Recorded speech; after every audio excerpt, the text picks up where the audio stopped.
Assalamu alaikum wa rahmatullahi ta'ala wa barakatuh. Ga ci gaban tarihin Annabi Isa alaihi salam kamar yadda muka saba kawo muku a wannan channel ɗinmu. Imam Tirmidhi ya ce, sai Allah subhanahu wa ta'ala ya saukar musu da teburin abinci daga sama a tsakanin giragizai guda biyu.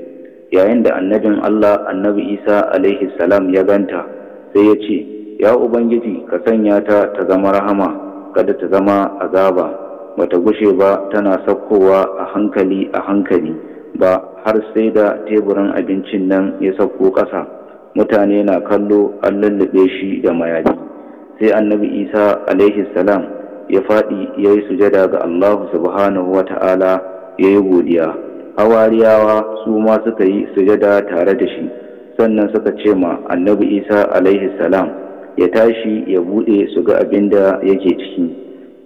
Da aka bude sai suka ga soyayyen kifi da zaitun da dabino da gurasa da wani nau'in kayan marmari. Sannan sai annabin Allah Annabi Isa alaihi salam ya ce wa kifin nan tashi da izinin Allah. Sai Allah subhanahu wata'ala ya raya kifin nan ya rika juyawa yana kallon jama'ar Banu Isra'ila. Sannan sai ya ce wa kifin ya koma yadda yake da izinin Allah. Daga nan sai hawariyawa suka ce mu Annabi Isa alaihi salam shi ya kamata ya fara cin abincin nan. Sai ya ce a'a, wanda ya nemi a kawo shi ya kamata ya fara ci. Sai duk suka ki ci suna tsoron kada ta zama fitina a gare su.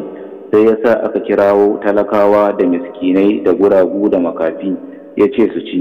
A cikinsu har da marasa lafiya da masu cutar albasar da sauransu duk suka haɗu suka ci abincin nan.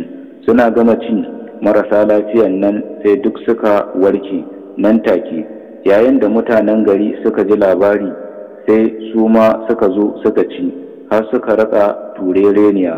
Da annabin Allah Annabi Isa alaihi salam ya ga haka, sai ya sa aka kasa mutane kashi biyu, rana ɗaya na talakawa, rana ɗaya kuma na masu wadata.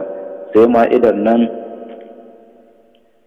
ta zama tana sauka sau ɗaya bayan kwanaki biyu.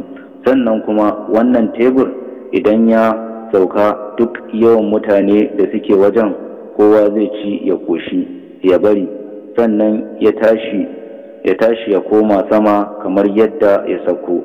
An ce haka ma idan nan ta rika sauka har tsawon kwanaki 40. Sannan sai wata jama'a daga Banu Isra'ila suka aibata ma'idar, suka ce ba Allah subhanahu wa ta'ala ne yake saukar da ita ba.